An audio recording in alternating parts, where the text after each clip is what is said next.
Assalamualaikum warahmatullahi wabarakatuh. Perkenalkan, nama saya Bunga Syakbania Ardiansyah dengan NPM belakangnya 92. Hari ini saya akan menjelaskan tentang artikel saya yang berjudul Bagaimana Penerapan Ketahanan Nasional sebagai Geostrategi terkait isu pluralisme beragama di Indonesia.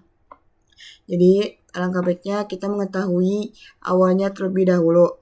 Indonesia adalah negara yang kaya akan keberagaman baik dari segi suku, bahasa maupun agama, dengan lebih dari 300 kelompok etnis dengan 6 agama yang diakui.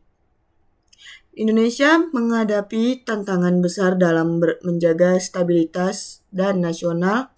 Dalam konteks ini, ketahanan nasional menjadi sangat penting untuk memastikan keutuhan dan keberlanjutan negara, terutama ketika berhadapan dengan isu-isu sensitif seperti pluralisme beragama. Ketahanan nasional yang berbasis pada keberagaman agama bukan hanya memperkuat stabilitas, tetapi juga mempererat rasa pertaruhan antar masyarakat dengan yang majemuk. Jadi di satu itu, ketahanan nasional sebagai landasan untuk mewujudkan persatuan dalam beragama.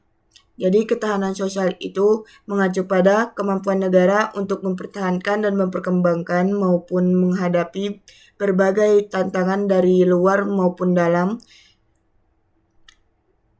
Jadi dalam konteks ini, pluralisme bersama beragama ketahanan nasional bertujuan untuk menjaga persatuan Indonesia yang majemuk. Pancasila sebagai dasar negara Indonesia memiliki nilai-nilai yang mengajarkan pentingnya persatuan dalam beragama.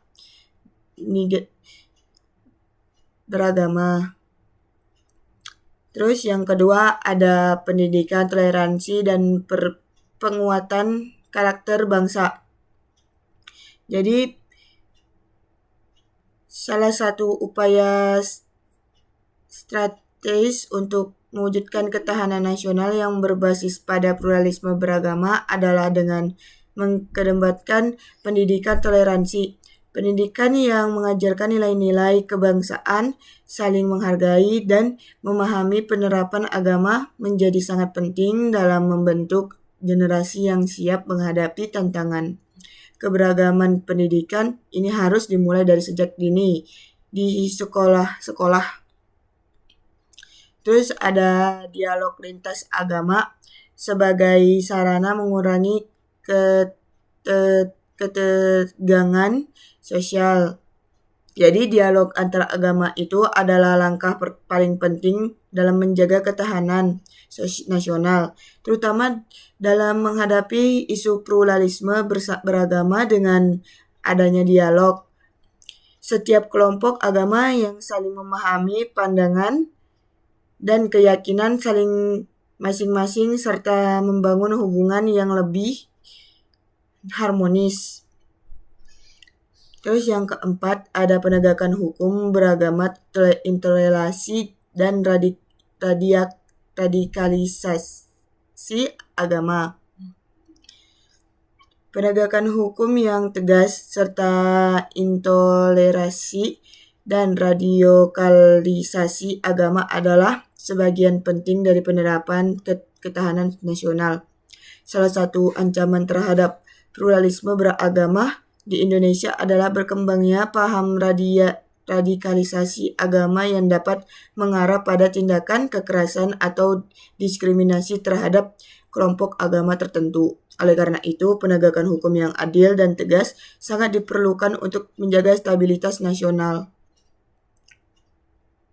Yang kelima, ada pemberdayaan tokoh agama dalam menjaga kerukunan. Tokoh agama ini memiliki peran sentral dalam menjaga kedamaian dan kerukunan antar umat beragama.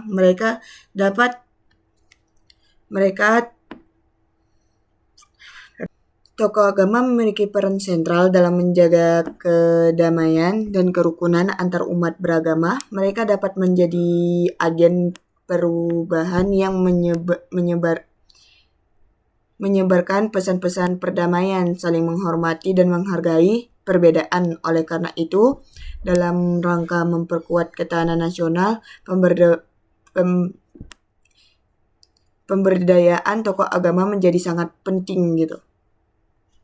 Terus yang keenam ada pengelolaan media sosial untuk mencegah polarisasi agama.